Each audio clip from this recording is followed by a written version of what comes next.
우리에게 생명을 주시고 그 생명을 누리며 또 생명력 넘치게 인도하시는 하나님께서 오늘도 은혜를 구하며 세우신 교회에 나온 사랑하는 성도들에게 사랑과 자비를 넘치도록 베푸시기를 빌며, 또한 특별히 하나님의 은혜를 갈망하는 이들이 있는데 이들에게도 자비를 베푸셔서 억울한 마음, 분한 마음, 서운한 마음을 위로하여 주시고 그 기도의 제목을 들어 응답해 주시기를 성어버이, 성자, 성령의 이름으로 축원합니다. 이게 좀 주일 이렇게 낮에 예배 모이기가 쉽지가 않네요. 이렇게 저렇게 한꺼번에 쫙 오시는 날은 별로 없는데 다 이렇게 저렇게 교대로 가면서 주일 예배를 좀 드리지 못하니까 주일 예배가 많이 좀 썰렁해졌어요. 여름 한철 또 계속 연휴 이러니까 다들 바쁘고 그러시지만 또 그럼에도 불구하고 우리가 일주일에 한 번 하나님께 예배 드리는 이 시간 좀 귀하게 생각하고 좀 마음을 다잡아 주시면 감사하겠습니다. 이 자리에 계신 분들한테 하는 얘기 사실 아니죠? 그렇죠? 이 자리에 안 계신 분들한테 하는 얘기인데 죄송합니다만 그래도 여러분들 다 같이 교회에 위해서 기도 많이 해주시기를 부탁을 드리겠습니다. 오늘 제가 매월 첫 주일에 설교를 하는데 설교 말씀을 준비를 했습니다. 자, 제목이 복받는 삶의 비결. 우리 함께 다시 한번 따라해 보겠습니다. 복받는 삶의 비결. 복받는 삶의 비결. 네, 좀 부흥의 분위기 나죠? 복받는 삶의 비결. 예, 제가 생각해 보니까 이런 뭐 하나님의 은혜, 또 복받는 삶, 또 복받는 인생, 이런 설교를 별로 안 했더라고요, 제가. 그래서 목사가 복받는 비결도 안 알려주는데 참 그래도 교인들이 꾸준하게 나오시는구나, 감사하다 그런 생각을 했습니다.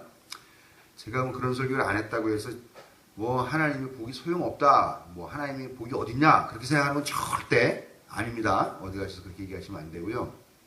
저는 당연히 하나님의 복이 필요하다, 그리고 우리가 살아가는 힘이 하나님의 복에서 나오는 거다, 이렇게 생각하고 있습니다. 여러분, 사실 우리가 하나님의 복을 받지 못한다면 지금 우리가 당장 호흡이라도 할 수 있겠습니까? 절대 그렇지 못하죠. 우리가 살아있는 것 그 자체가 바로 하나님의 복이다, 저는 이렇게 고백을 하고 있습니다. 그래서 오늘 하나님의 복을 받는 그런 삶의 비결이다, 이런 제목을 가지고 이 자리에 나왔는데 요즘 참 여러 가지 생각을 많이 하게 됩니다. 점점 삶은 팍팍해져 가고 여기저기서 사람이 힘들고 고통스러워서 비명을 지르는 소리들은 귀에 들려오고, 또 억울하게 죽어간 사람들의 그 진상규명이라든가 또 그런 한풀이라든가 그런 것들조차도 제대로 되고 있지 않는 이런 시대에 우리가 살아가기 위해서 꼭 필요한 게 뭘까? 돈은 아닌 것 같아요. 이런저런 인간의 정의도 아닌 것 같고, 결국 하나님의 은혜가 아닌가. 은혜라는 것을 우리가 그동안은 아무리 힘들어도 그냥 나는 세상 등지고 살면서 그냥 세상과 담쌓고 하나님이 주시는 은혜 그것만 생각하는 것을 은혜라고 생각했을지 모르겠습니다만, 오히려 우리 인간의 이 부조리한 사회를 바로잡아주는 것이 하나님의 은혜가 아닌가. 더욱더 이런 잘못된 이 인생들의 꼬여가는 삶이 있는 그런 시기일수록 더욱더 하나님의 은혜가 필요한 게 아닌가 하는 그런 마음을 가지고 이 자리에 말씀을 전하고자 섰습니다. 오늘 나오는 이 본문이 사실은 지지난주인 것 같아요. 우리 남기평 전사님께서 설교를 하신 본문, 바로 그 겹치는 부분과 그 뒷부분입니다. 그때 전사님은 알면서 가는 길이라는 그런 제목으로 설교 말씀을 준비를 하셨는데, 지난주 수요일인가요? 수요 성서대학을 하는데 전사님이 이 말씀을 이제 또 가지고서 말씀을 전해주시는데, 말씀을 이렇게 막 고민하고 묵상하다가 하나님께서 번뜩 저에게 말씀을 주신 거예요. 교훈을 주시고, 그러면서 이 말씀을 다시 한번 묵상하게 되면서 이 시대에 이 말씀을 같이 좀 나눠볼 필요가 있겠다 하는 그런 생각을 가지고 이 말씀을 했습니다. 제가 설교를 하면서 좀 이상하게 좀 빠지는 것 같은데 복받는 삶의 비결, 은혜 얘기하고 하나님의 음성을 들었다 이렇게 하니까 오늘 뭔가 좀 이상한데 그런 필은 아니니까요.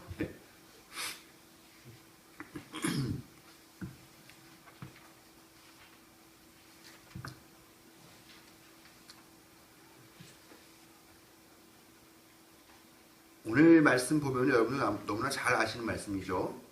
아브라함이 하나님의 은혜로 말미암아서 100세의 아들 이삭을 얻게 됩니다. 근데 이 정말 귀하게 얻은 이 아들, 또 노년에 얻은 아들이기 때문에 얼마나 귀엽고 사랑스럽고 그러겠습니까? 근데 이 아들을 하나님이 나에게 제물로 바쳐라 라고 그렇게 이야기를 하고 있습니다. 그 다음에 나오는 이야기도 너무 다 잘 아실 거예요. 이 이야기는 만화책으로도 나오고 만화 영화로도 나오고 선생님들이 교회에서 너무 얘기하고 목사님들 너무 많이 얘기를 했기 때문에 아마 이 본문을 딱 읽는 순간 여러분들 머릿속에 어떤 한편의 드라마가 쫙 펼쳐지지 않을까. 그래서 그 아들과 같이 나무에 등짐을 진 아들과 같이 그 가파른 산을 막 올라가는 장면도 아마 눈에 탁 그려지실 것이고 아버지가 칼을 탁 들어서 찔려고 할 때 갑자기 잠깐! 아브라함아 잠깐! 아마 이런 느낌들이 다 머릿속에 그려지지 않을까. 너무나 자주 들은 이야기이기 때문에 좀 뻔한 이야기가 아닐까 그렇게 생각을 많이 합니다. 이 이야기를 저는 근데 단순한 순종의 이야기, 순종하면 복받는다라는 그런 가르침으로만 저도 생각을 했었었는데 이번에 말씀을 통해서 묵상을 하는 과정에 그게 아닐 수도 있겠구나. 우리가 어떻게 보면 참 말씀을 오해하고 호도했을 수도 있겠구나라는 생각을 합니다. 수많은 설교자들이 다 순종이 제사보다 낫다라는 그 사무엘서에 있는 말씀과 더불어서 이 말씀을 전하면서 그저 우리가 하나님이 무슨 명령을 하시는지 솔직히 잘 이해하지 못할 때가 많이 있다. 그럼에도 불구하고 우리가 그 하나님의 명령에 기꺼이 순종할 때에 우리는 아브라함같이 복의 근원이 되고 믿음의 조상이 될 것이다. 그러니까 하나님의 명령이 어려운 또 말도 안 되는 것 같이 보인다 할지라도 무조건 믿고 순종하라 하는 그런 설교를 해 왔었습니다. 저도 그런 설교를 아마 몇 번 했겠죠. 그러나 한번 곰곰이 묵상하며 생각을 해보니까 과연 우리가 이 이야기가 정말로 교회 학교에서 어린 시절 들었던 것과 같은 그런 만화책에서 나오는 것처럼 아니면 만화 영화에 나오는 것처럼 그런 그냥 있는 그대로의 좀 한편의 동화 이야기처럼 그렇게 고지고대로 믿을 만한 이야기인가 하는 생각을 한번 해봤습니다. 일단 우리가 성서도 일종의 상징과 어떤 그 비밀을 간직한 그런 책이죠. 세상에서 가장 오래 산 사람은 몇 살을 살았을까요? 이번에 보니까 100세 이상 국민연금을 받는 사람이 열 몇 명이 있다. 그런 35명이요? 예. 죄송합니다. 제가 한 30명을 미리 보내드렸네요. 우리는 기껏해봤자 100년, 많이 살면 한 110년, 120년을 참 못 사는 삶이라는데 성경에는 969세를 산 사람이 있다. 그런 얘기가 나오죠. 사실은 그런 것들이 정말로 그 사람이 그렇게 우리의 수명, 지금 우리가 생각하는 이런 것과 똑같은 주기로 969년을 살았냐 하는 건 좀 다른 이야기일 수도 있거든요. 여러 가지 이야기가 있습니다. 그래서 그 족장들의 이름은 사실은 그 족장들이 어떤 파워를 유지했던 그 시대를 유지해왔던 그 존속했던 그 시간을 그 기간을 부족의 역사를 의미하는 게 아니냐 이런 여러 가지 이야기들도 있습니다만 아무튼 성서는 여러 가지 상징적인 언어들과 구호들이 들어가 있는 것은 사실이기 때문에 우리가 정말 순수하게 이 말씀을 교회학교 시절에 동화로 들은 이야기처럼 그렇게 꼭 생각하는 것만으로는 온전하게 성서를 이해할 수 없다라는 거죠. 어찌됐건 그날 실제로 어떤 일이 어떤 방식으로 어떻게 있었는지는 정확하게 알 수는 없지만 이 말씀을 통해서 분명하게 알 수 있는 것 한 가지 있는데 그건 뭐냐면 하나님 믿는 사람들도 사람을 죽여서 그 사람을 제물로 바치는 그런 제사를 드렸었구나 하는 걸 알 수 있다는 거죠. 그리고 말씀 후반으로 오면은 그런데 그날 어떤 일이 있었는지는 모르겠지만 사람을 잡아서 제물로 바치던 그 풍습을 포기하고 이제는 동물 제사로 바꿨던 어떤 일이 있었구나 하는 건 이 말씀을 통해서 우리가 분명하게 알 수 있다라는 것입니다. 사람을 잡아서 제물로 바치는 걸 좀 유식하게 말하면 인신제사라고 합니다. 인신제사예요. 우리 사람을 죽여서 제물로 바친다. 어떻습니까? 참 끔찍한 일이죠. 그러나 사실 끔찍하지 않죠. 우리나라 전래 동화에도 보면 그런 얘기 많이 있죠. 심청전, 제일 유명한 게 심청전이죠. 예. 인당수를 지난번에 백령이 그 백령도 그 앞쪽에 뭐 한 100km 앞에 있는 북쪽 땅이라고 하더라고요. 거기는 실제로 이렇게 소용돌이가 많이 치고 그래가지고 상당히 위험하다 그런 이야기가 있는데 심청전만 봐도 사람을 죽여서 어떤 신의 분노를 잠재우고 신의 마음을 달래고 해서 하는 그 인신제사가 있었죠. 제가 어렸을 때 읽은 이야기 중에서 그런 이야기 있습니다.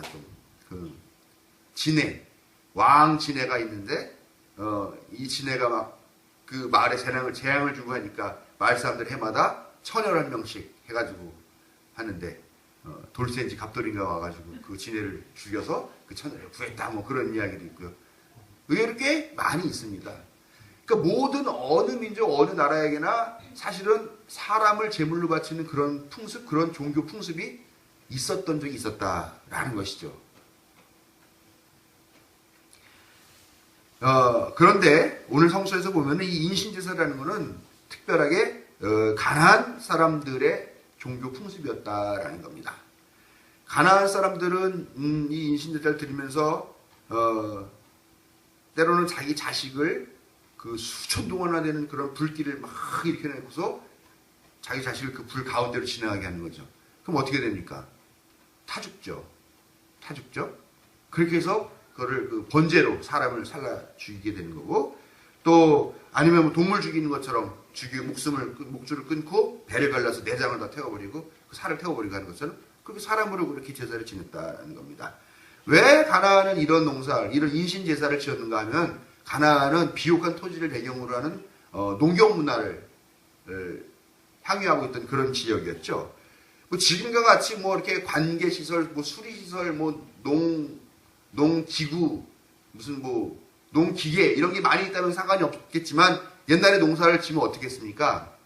하나부터 열까지 다 일일이 사람이 농사를 지어야 되는 거잖아요. 그렇죠? 그래서 사실은 그 집안에 아들이나 또 자식이 몇 명 있느냐가 그 집이 부자냐 아니냐를 판가름할 수 있고 그 집의 수확이 많냐 아니냐를 가늠할 수 있게 되는 거죠. 그런데 그런 와중에 한 사람이 사실은 하나의 노동력인데 이 사람을 잡아서 제사를 드린다? 도무지 이해가 안 가는 거죠. 그런데도 가나안은 그렇게 했다라는 거죠. 왜 그랬느냐? 이 가나안 사람들이 믿는 신, 바알신, 몰렉, 아세라, 뭐 밀곰, 뭐 하는 뭐 여러 가지, 뭐 아스타로트 하는 뭐 여러 가지 가나안 족속에 이 신들이 있는데 이 신들은 농사의 신, 뭐 비의 신, 구름의 신, 바람의 신 이런 신들이에요. 그러니까 이 신들이 기분이 좋아가지고 비를 잘 내려주면 농사가 잘 되는 거고 햇빛도 쨍쨍 잘 내려주면 잘 되는 건데 바람을 막 거세게 불다거나 태풍이 온다거나 하면은 그 해의 농사는 그냥 없어져 버리고 흉작이 돼 버리는 거죠. 그러니까 이 농사를 짓는 사람들이 이번 농사 잘 돼서 아주 풍년이 되게 하시고 아주 잘 거둬들여서 우리 집 부자 되게 해주십시오. 이런 말하자면 부자가 되고 싶고 탐욕을 바라는 그런 마음 때문에 이 신들에게 이런 우상 숭배를 하면서 자기가 갖고 있는 가장 소중한 것 노동력이죠. 그러니까 이번 농사 잘 되게 해주십시오. 이렇게 하는 것이 인신제사라는 것입니다. 인신제사라는 것은 결국은 풍작을 거둬서 더 많은 것을 거둬들이고 물질적인 풍요를 누리고 싶다. 부자가 되고 싶다. 하는 그런 마음, 그런 탐욕이 구체적으로 드러난 어느 하나의 모습이 되겠다라는 것입니다. 물질을 얻기 위해서는 그것이 사람이건 짐승이건 가리지 않는 거죠. 내가 키운 자녀건 내 종이 키운 자녀건 옆집 자식이건 상관없이 그냥 갖다가 잡아가지고 제물로 드렸다.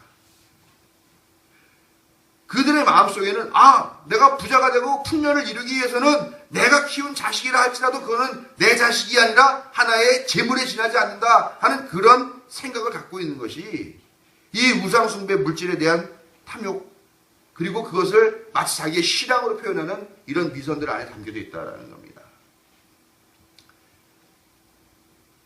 풍요를 상징하는 행위가 있습니다. 뭐냐? 성행위죠. 왜냐? 성행위라면은 자식이 나오죠. 자식이 나오면 노동력, 부자가 돼요. 이게 농경 문화의 특징입니다. 그래서 이 가나안 사람들은 예배를 드리러 그들의 교회에 갑니다. 교회에 가면은 거기에 창녀들이 있어요. 성스러운 창녀라는 거죠. 종교적 창녀들이 있습니다. 그럼 남자들이 가서 그 성창과 같이 성행위를 하는 거예요. 그러면서 우리가 이런 다산의 상징인 행동을 합니다. 우리가 다산을 기원합니다.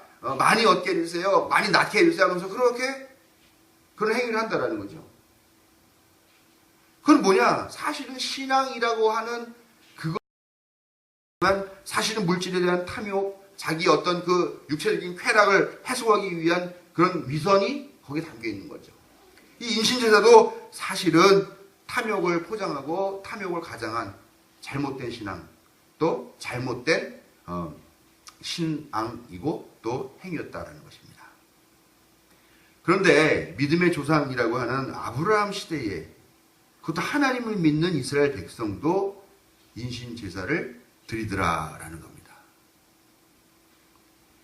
여러분, 하나님이 맨 처음 그 인간이 드린 제사를 받았던 그 얘기를 알고 계시죠? 아담의 두 아들이 있었다. 가인과 아벨이 있었다. 네? 가인은 농사를 져가지고 그 농작물로 제사를 지냈고, 아벨은 양을 키워가지고 그걸로 제사를 지냈다. 하나님께서 누구의 제사를 받으셨죠? 아벨의 제사를 받으셨죠. 하나님은 동물의 제사를 맨 처음부터 인정하신 거란 말이에요.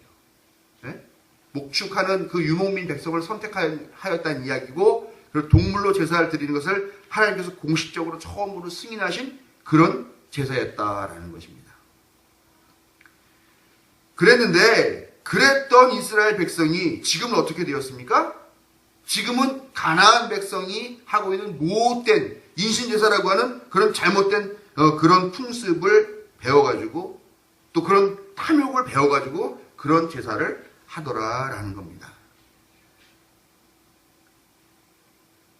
그렇게 동물 제사가 아닌 인신 제사를 드렸을 때에 하나님께 복을 받을 수 있을 거다라는 그런 잘못된 신앙을 가지게 되었는데, 오늘 보면은, 오늘 읽은 말씀 그 전에 보면은 뭐 하나님이 네 아들을 뭐 나한테 바쳐라 그런 명령을 했다고 나오는데, 저는 한번 그런 생각 해봅니다. 그게 정말 하나님의 명령이었었을까?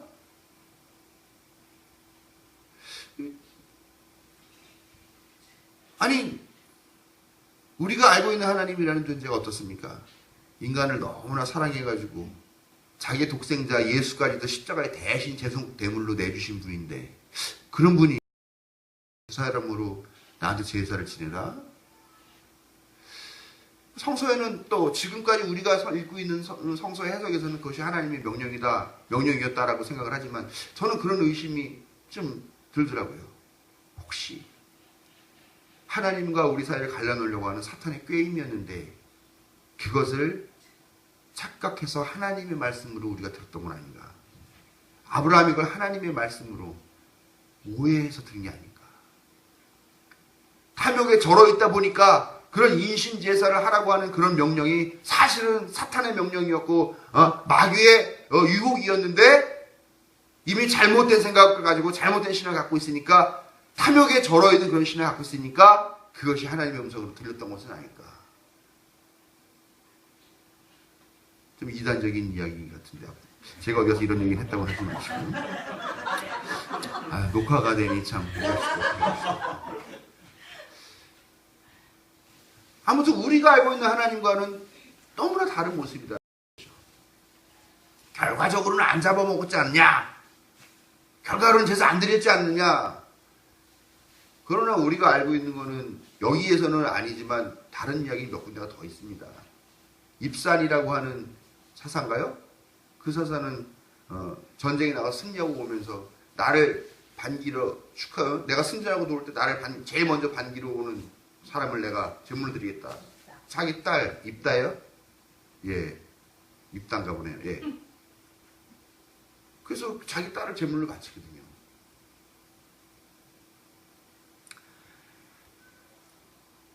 아무튼 뭔가 크게 눈이 뒤집혀가지고 그런 가나안 풍습의 인신제사를 따르면 복을 받을 수 있을 것이라는 그런 잘못된 신앙에 젖어 있게 되었던 것이죠.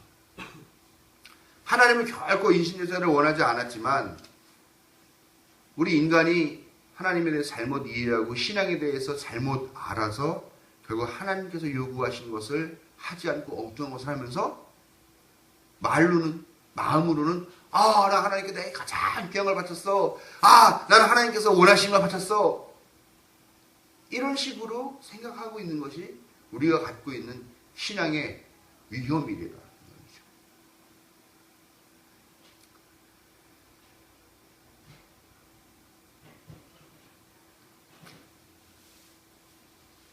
아브라함이 이제 이삭의 목숨을 끊으려고 하죠.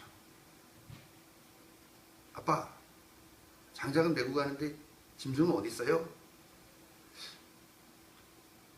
제 생각에는 아마 이삭이 몇 살쯤 됐을 때인지 잘 모르겠지만 참 어렸을 때가 아닐까. 사실 뭐 이스라엘이라는 데가 이렇게 뭐 부자지간이 이렇게 살가운 그런 데도 아닐 텐데 아이가 천진난만에 그런 거를 물어봤다. 예, 아무튼 귀한 아들이었으니까. 근데 그 아들 꽁꽁 묶어가지고 칼을 들어서 목을 겨냥했을지 배를 겨냥했을지 모르겠습니다만 찍어서 팍 찌르려고 할 때 갑자기 잠깐! 그러고서 하나님께서는 인신제사를 막는 걸로 이야기가 나오죠. 그리고는 사람이 아니라 동물로 제사를 지내는 그런 풍습이 이때부터 본격적으로 자리를 잡게 되는 것입니다. 이제서야 아브라함의 눈이 번쩍 띄었던 것이고 이제서야 우리의 원래 제사 풍습은 사람으로 하는 게 아니라 동물로 하는 거였는데 하나님께서 우리에게 공식적으로 인정하신 그 제사법은 동물로 하는 건데 하는 것을 아브라함이 그때 번쩍 깨닫게 되었다라는 겁니다. 그때 아브라함은 자신의 신앙이 잘못된 것을 눈을 뜨고 참된 하나님의 신앙으로 나아가고 그동안 착각했던 그 하나님이 누구인지를 이제야 제대로 만나고 제대로 발견하게 되었다라는 겁니다. 여러분, 참된 신앙이라는 게 뭘까요? 참된 신앙이라는 게 뭘까요? 우리는 뭐 하나님께 뭐 다 많이 드리면 막 그게 참 참된 신앙이다 그렇게 생각을 하는 것 같습니다. 대부분의 교회에서 다 이렇게 생각해요. 저도 교인들이 하나님께 많이 드리면 좋아합니다. 예. 많이 드립시오. 그러나 그거는 좋은 거지 참된 신앙하고 또 다른 문제라는 거죠. 참되다는 것은요, 오늘 말씀을 보면은 그동안은 사람이라는 것을 생각할 때에 자기의 탐욕을 채우기 위해서 드리는 하나의 제물로만 이 사람을 생각했다라는 것입니다. 근데 이제 하나님께서 이 말씀을 통해서 우리에게 알려주신 것은 사람은 그게 아니야. 사람을 귀하게 여기고 사람을 사랑해야 돼. 생명을 귀하게 여겨야 돼. 인간이 얼마나 귀한 존재인데 그걸 왜 몰라? 그걸 깨달아야 돼. 그걸 알아야 돼. 하고 그것을 각성하는 것이 바로 참된 신앙이라는 것을 오늘 말씀을 우리에게 알려주고 있다는 겁니다. 탐욕이 아니라 사랑이고 물질이 아니라 인간 자체를 귀하게 여길 줄 아는 것, 그것이 바로 참된 신앙입니다. 그동안 우리는 탐욕에 끌려가면서 사람을 그저 그 탐욕을 얻기 위해서, 채우기 위해서 희생시켜도 되는 그런 제물로만 그렇게 생각하면서 지금까지 살아왔습니다. 이게 인간의 역사예요, 사실은요. 그러나 하나님은 탐욕을 채우시는 분이 아니다라는 겁니다. 여러분, 우리가 탐욕을 갖고 이 탐욕, 우리는 탐욕이라고 얘기하지 않죠. 하나님, 내가 하나님의 거룩한 일을 위해서 거룩한 욕심이 있습니다. 이 욕심 채워주십시오 하면서 뜨겁게 기도를 하고 밤을 새워서 기도를 하고 기도원 가서 기도를 하고 그렇게 하겠죠. 그러나 여러분, 그것이 탐욕인지 아닌지 하나님이 아실 거고, 하나님이 그 탐욕을 채워주시는 분이냐? 결코 아니다라는 겁니다. 오늘 말씀 보면 하나님이 마침 시험하시는 분이라고 그렇게 나왔죠. 아브라함 놈이 믿음의 조상이 될 자격이 있는지 없는지 한번 내가 테스트를 해봐야지. 또 한편으로는 하나님이 내가 얼마나 능력 있는 사람인데 듣는 존재인지 아냐? 너 한번 마침 봐봐. 아들 바쳐. 이런 식으로 막 그냥 자기 능력을 자랑하고 싶어서 어쩔 줄 몰라가지고 사람을 제물로 바치라는 그런 명령을 내리시는 그런 정말 무슨 그리스 신화에나 나올 만한 그런 신으로 하나님을 이해하고 있지만 하나님 그런 분 아니시죠. 하나님 뭐가 아쉬워서 우리를 시험하십니까? 시험이요. 저는 좀 이해가 안 가요. 하나님이 전지전능하신 분이다. 아니 아브라함이 그러면은 이 일을 하기 전에 아브라함의 믿음의 분량이 이만큼 되는지 알았을까요? 몰랐을까요? 전지전능하신 분. 당연히 아시죠. 굳이 시험할 필요가 없는 거잖아요. 물론 이런 질문을 하기 시작하면 우리가 골치 아파지고 이제 2단으로 가기가 쉽습니다. 네. 에덴 동산에 선악과를 따먹을 줄 알았을까요? 몰랐을까요? 알고서 그걸 왜 거기다 놓으셨을까?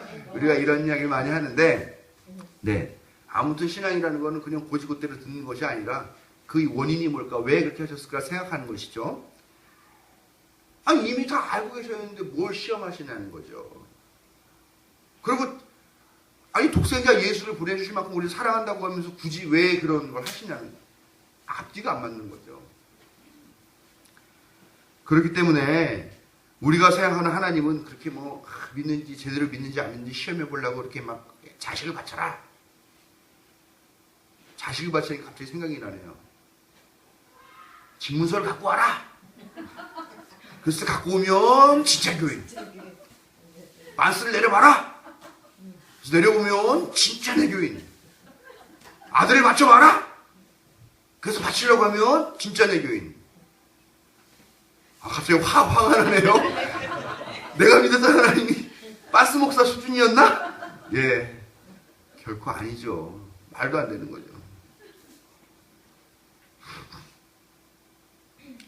사람을 사랑하고 사람을 귀히 여기시며 사람을 살리고자 하시는 분이 우리가 믿는 하나님이죠. 그런 하나님을 제대로 알고 제대로 만나는 것이 바로 참된 신앙인 줄로 믿으시기 바랍니다. 여러분, 인간이 하나님의 자녀이잖아요. 하나님께서 창조하셨고 하나님께서 삶을 주셨고 하나님이 그때까지 그에게 생명을 부여해 주셨잖아요. 그런데 그런 존재가 존귀하게 여김을 받지 못하고 인간들의 탐욕을 채우기 위한 희생 제물이 된다라고 하는데 그런 시대만큼 불행한 시대가 어디 있습니까? 그러나 대부분 인간의 역사는 그러지 않았나. 그럼에도 불구하고 바로 오늘날이 더욱더 심한 날이 아닌가라고 생각합니다. 더 큰 문제는 그렇게 살아오면서 야, 이게 맞는 거야, 이게 바른 거야, 저 사람들은 마땅히 제물이 될 만하기 때문에 제물이 되는 거야, 저들은 하나님께 버림받은 존재야, 하나님은 이렇게까지 하신 거 좋아해 라고 하면서 자꾸 이것을 정말 옳은 신앙, 바른 신앙으로 포장을 하면서 기독교인들조차도 이것이 바른 신앙이라고 계속 항변하고 주장하고 있다는 겁니다. 그런 종교는 미래가 없습니다. 지금 기독교가 걱정하고 있습니다. 목사님들 만나서 얘기해보죠. 야, 우리 아들이 목사 된다는데 이거 시켜야 되냐 말아야 되냐. 저는 우리 아들이 한다고 그러면 하라고 또 그럴 것 같아요. 워낙 조그만 교회에서 재미있게 하는 목회 해왔으니까.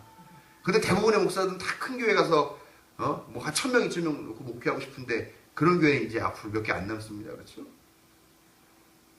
이런 사고방식을 갖고 지금 이 교회가 인간을 이렇게 기꺼이 희생 제물로 삼는 일에 동참하고 있는 이런 교회가 앞으로 얼마나 존속할 수 있겠습니까? 이제 망할 때가 됐다는 걸 스스로 증명하는 거죠.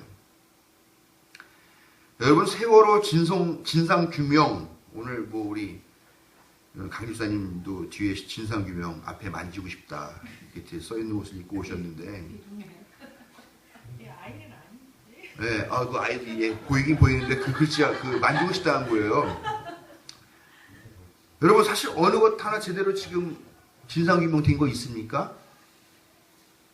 진상규명 아주 조금씩 되고 있었죠. 뭐 이것들이 자기네들 책임을 회피하기 위해서 뭘 지웠다, 없앴다, 파기했다, 이런 거.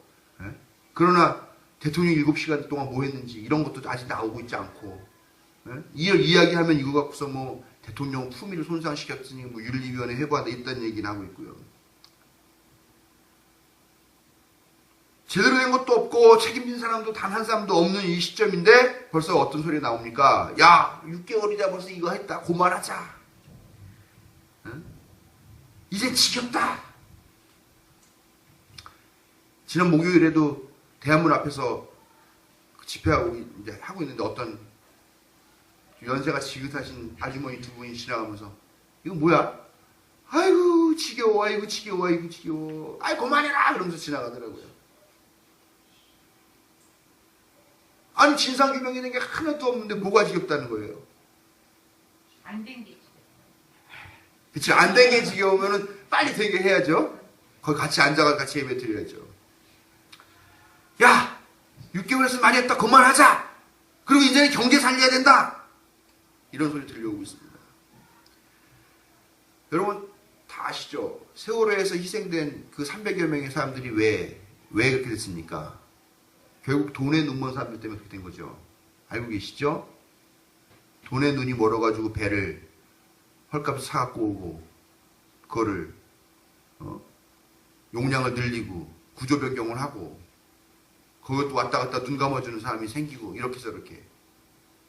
잘 보십시오. 이 세월호 희생은요 결국 인간의 탐욕의 제물로서 인신제사로 바쳐준 겁니다. 가나안의 바알신앙, 아세라신앙, 밀곰신앙, 몰렉신앙 이런 인신제사가 뭐가 다를 게 있습니까? 그런데요 또다시 야 세월호 때문에 지금 경제가 죽어가고 있다. 세월호가 이거 너무 오래 가니까 경제가 안 풀리고 있다. 그러면서 이제 그만해라 지겹다라고 말하면서 결국은 그 유가족들의 마음에 또 비수를 찍으면서 또 그 사람들, 그 유가족들까지도 제물로 삼으려고 하고 있더라라는 겁니다. 근데 여러분 생각해 보세요. 세월호 뿐입니까? 우리 한참 또 같이 가서 기도도 하고 헌금도 하고 했던데 용산 참사. 용산 참사 인신제사 아닙니까? 인간의 탐욕 생제물 아닙니까? 쌍용 자동차 지금 25분 정도 돌아가셨나요? 25가지 이제 카운트를 했습니다. 거긴 어떻습니까? 밀양 송전탑, 청도 송전탑. 그건 누구 때문에 그 노인네들이 거기서 지금 그러고 있습니까? 인간의 탐욕 때문이죠. 재능교육, 강정마을, 가리왕산에 지금 스키장 짓는 거, 평창 올림픽이죠. 동계올림픽 위한 스키장 짓는 거, 또 골프장 공사 여기저기 하면서 다 파헤치는 것. 이 모든 것들이 다 인간을 자기의 욕심을 채우기 위한 제물로 삼고 있는 현장이다. 이런 인신 제사가 만연한 시대에 우리 신앙이 하나님의 자녀인 인간 그 자체를 귀하게 여기는 그런 신앙으로 거듭나지 않는다면 우리에게는 복은커녕 끝없는 재앙과 재난, 사고와 위기만 있을 뿐이라는 것을 두려운 마음으로 깨달으시길 바랍니다. 드디어 우리 아브라함이 믿음의 조상이 되었고 복의 근원이 되었습니다. 하나님이 아브라함에게 약속을 해주십니다. 너 복 받을 거야. 너로부터 큰 민족이 나올 거야. 바닷가의 모래사장에 있는 그 모래 알보다도 더 많은 백성이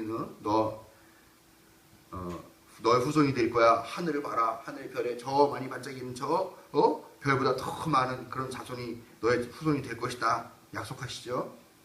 여러분 아브라함의 믿음의 조상이 되고 복의 근원이 된 이유가 뭡니까? 맞습니다. 순종했으니까.